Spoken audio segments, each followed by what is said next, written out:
Hello everyone, welcome again to JP online classes. पिछली video में हमने पढ़ा था कि बदलू ला की सुंदर सुंदर चूड़ियाँ बनाता था। बचवी ला की बची जो लाग रहती थी उसकी सुंदर सुंदर गोलियां बनाकर और लेखक को दिया करता, अर्थात लेखक जब छोटा था तब उनको दिया करता था। चूड़ियाँ बनाना बदलू का पैतृक धंधा था, पुश्तैनी धंधा था। बहुत ही सुंदर सुंदर चूड़ियाँ बनाने के कारण उसकी मांग बहुत बढ़ गई थी। जो धंधा था चूड़ा बनाने का, उसकी जो खपत थी चारों तरफ खूब बढ़ गई थी। उस गांव में तो स्त्रियां उसकी बनाई हुई चूड़ियाँ पहनती थी, लेकिन आसपास के जो जितने भी गांव के जो लोग होते, अन्य गांव के, वे भी बदलू से यहाँ चूड़ियाँ ले जाया करते थे। आज हम इस वीडियो में पढ़ेंगे कि बदलू का चूड़ियाँ बनाने का जो धंधा का जो महत्व था बहुत अधिक बढ़ गया। औरतों के हाथों में कांच की चूड़ियाँ देखकर वह बहुत जलता था, कुटता था। बदलू लेखक की बहुत कातिल करता था, अर्थात जब स्वयं लेखक छोटे थे तो स्वयं लेखक बदलू के यहाँ चले जाते थे। उसकी यानी जो मेहमानबाजी है वो खूब किया करता था। अंत में लगभग लेखक 8-10 वर्षों बाद में बदलू के यहाँ जाता है तो लेखक देखता है कि बदलू उसी चबूतरे पर, जो नीम के नीचे एक चबूतरा था, खाट पर लेटा हुआ दिखाई देता है। हाँ, शादी विवाह के अवसरों पर वह अवश्य जिद पकड़ जाता था। जैसे भी किसी प्रकार के पैर हुआ करते थे, उन पैरों पर वह चूड़ियाँ जब पहले तो मुफ्त में दिया करता था, लेकिन उस शादी विवाहों में और उन चूड़ियों के बदले में वह जिद्दी करने लग जाता था कि मुझे अपनी पूरी भरपाई कर लेनी चाहिए। जीवन भर चाहे कोई उससे मुफ्त चूड़ियाँ ले जाए, अर्थात यानी जो चूड़ियाँ वह दिया करता था उसके बदले में कुछ भी नहीं लिया करता था। लेकिन परंतु विवाह के अवसर पर वह सारी कसर निकाल लेता था। यानी जहाँ भी विवाह हुआ करता था उस विवाह में वह अपने द्वारा दिए जाने वाले जो सारा जो नुकसान है, कसर निकालना एक मुहावरा है, कसर निकाल लेना। बतला रहा हूँ मैं इसका अर्थ, कसर निकाल लेना। ये आपके समक्ष मैंने एक मुहावरा लिखा है। कसर निकालने का मतलब होता है सारा नुकसान पूरा कर लेने। जहां भी उसका नुकसान पे, क्योंकि वो चूड़ियां पहले मुफ्त में दे दिया करता था और उसकी भरपाई वह पूरा कर लेते, अर्थात सारा नुकसान, यानी सारा ये मुहावरा आपके समक्ष है। कसर निकाल लेना, इसका अर्थ होगा सारा नुकसान पूरा कर लेता था। आखिर सुहाग के जोड़े का महत्व ही और होता है। एक शब्द आया है सुहाग, इसका अर्थ मैं आपको बतला रहा हूं। सुहाग का मतलब होता है विवाह के समय वधू को पहनाए जाने वाली चूड़ियों का एक जोड़ा होता है, उसको सुहाग कहा जाता है। तो वहां सुहाग के जोड़े का अलग ही महत्व होता था। तो सारा नुकसान वह अपना पूरा कर लिया करता था। मुझे याद है मेरे मामा के यहाँ किसी लड़की के विवाह पर जरा सी किसी बात पर बिगड़ गया था और फिर उसको मनाने में लोह लगे।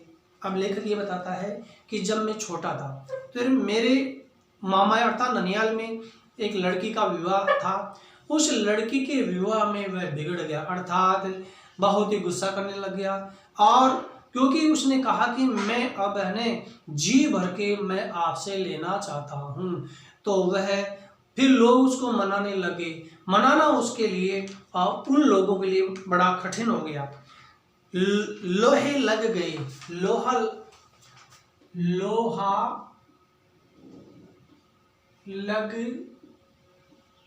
लगना ये मुहावरा है, अर्थात अत्यंत कठिन होना। अर्थात तो लेखक ये बताता है कि जब भी वह बिगड़ जाता था, अर्थात गुस्सा आ जाता था, इसकी इच्छा पूरी नहीं होती थी, तब वह उसको मनाने में घंटों लग जाते थे, लेकिन उसको नहीं मनाया जाता था, राजी नहीं कर सकते थे।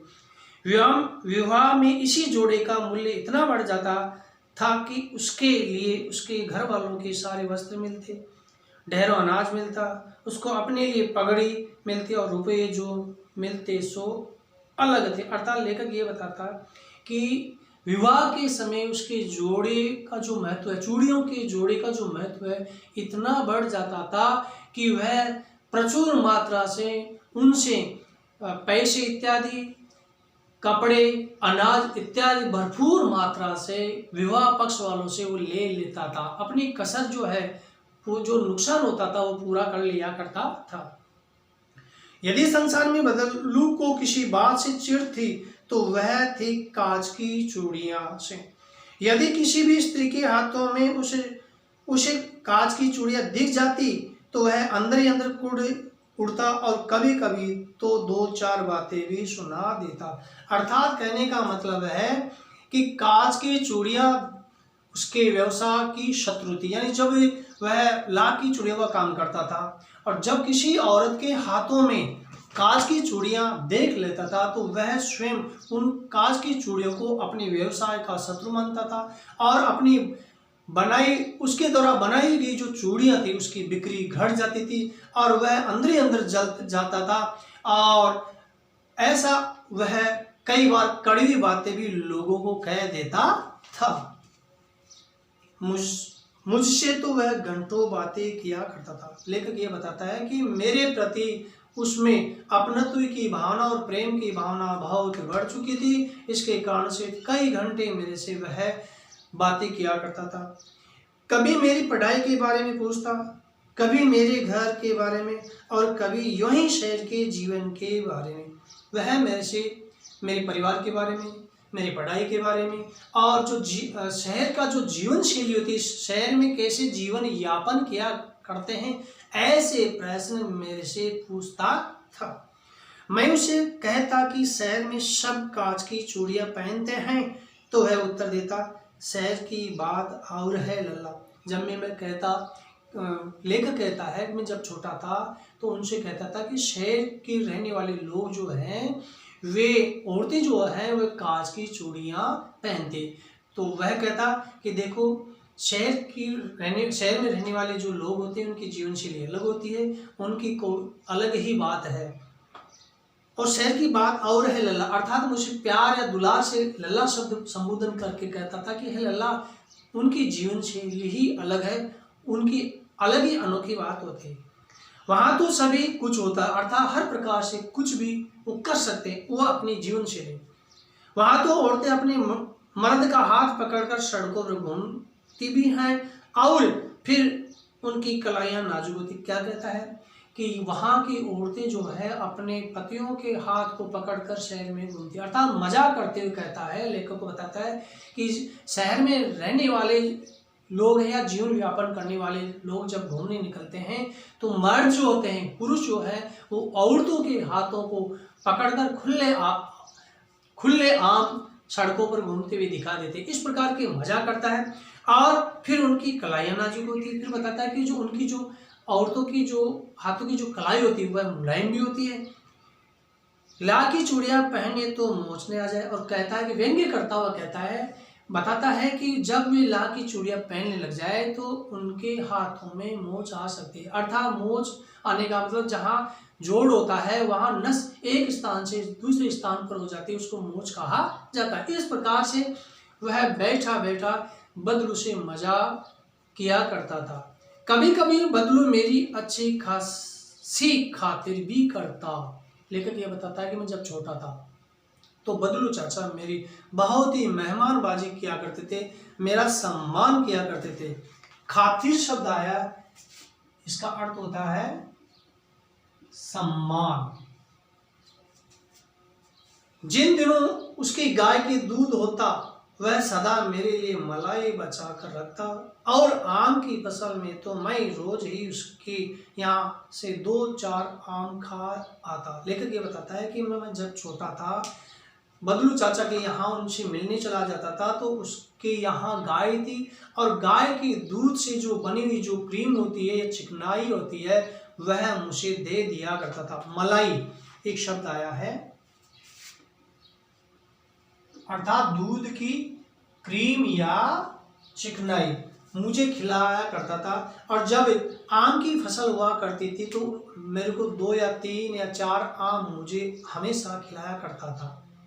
परंतु इन सब बातों के अतिरिक्त जिस कारण मुझे अच्छा लगता था वह यह था कि लगभग रोज ही वह मेरे लिए 1-2 गोलियां बना देता। इसके अलावा, इन बातों के अलावा, जैसे मलाई खिलाना, आम खिलाना, इसके अलावा मुझे बहुत ही कुछ अच्छा लगता था। अतिरिक्त शब्द आया है, अतिरिक्त का मतलब होता है के अलावा, अर्थात मुझे और भी आनंद आता था। आनंद क्या आता था, लेखक ये बताता है कि जब लाख की वह चूड़ियां बचाता था और अवशेष जो लाख बच जाती थी उसकी छोटी छोटी गोलियां, रंग बिरंगी गोलियां बनाकर मुझे दिया करता था, वह मुझे बहुत अच्छा लगता था।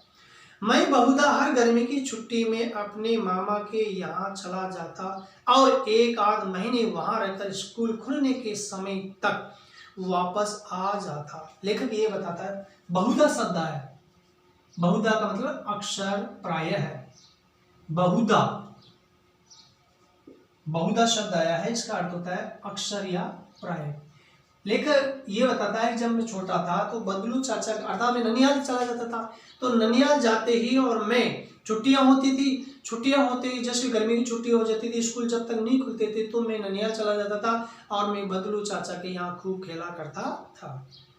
परंतु 2-3 बार ही मैं अपने मामा के यहाँ गया हुआ हूँगा, तभी मेरे पिता की एक दूर के शहर में बदली होगी। यानी लेखक ये बताता है कि मैं 2-3 बार यहाँ ननिहाल गया तो मेरे पिताजी की इस शहर से दूसरे शहर में स्थानांतर हो गया और एक लंबी अवधि तक मैं अपने गांव के, मामा के गांव नहीं जा सका।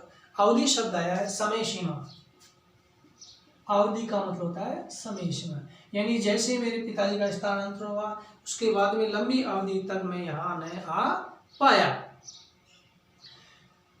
तब लगभग 8-10 वर्षों के बाद जब मैं वहां गया तो इतना बड़ा हो चुका था कि लाख की गोलियों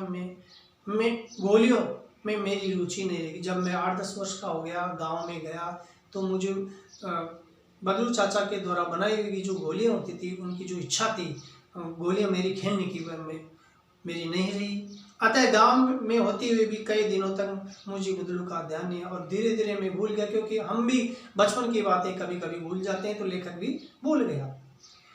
इस बीच मैंने देखा कि गांव में लगभग सभी स्त्रियां कांच की चूड़ियां पहने। मैं जैसे ननिहाल गया तो वहां देखा कि गांव में रहने वाली जितनी भी औरतें हैं उन्होंने कांच की चूड़ियां पहन रखी थी।